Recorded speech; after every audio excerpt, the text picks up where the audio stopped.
Rusiya ərazisinin müxtəlif bölgələrində Ukraynaya məxsus PUA-ların hücumları qeydə alınıb. Ən ağır nəticələrdən biri Tatarstan Respublikasında yaşanıb. Nijnekamsk şəhərində həm sənaye, həm də mülki obyektlərin hücuma məruz qaldığı bildirilir.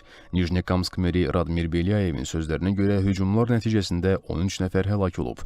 Onlarla insan müxtəlif dərəcəli xəsarətlər alıb. Tatarstanda ölənlərin xatirəsinə matəm elan edilib.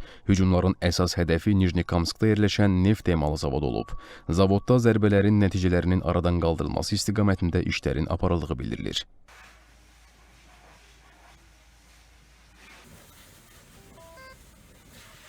Ukraynada da Rusiya ordusunun hava və artilleriya zərbələri davam edib. Xarkov vilayətinin atəşə tutulması nəticəsində 5 nəfər həlak olub. Hücumlar yaşayış məntəqələrində dağıntılara səbəb olub. Bir neçə ev tamamilə dağılıb. Zaporojyeyə endirilən dron zərbələri nəticəsində 20-dən çox mülki şəxsin yaralandığı, yaşayış binalarına ciddi ziyan dəydiyi bildirilir.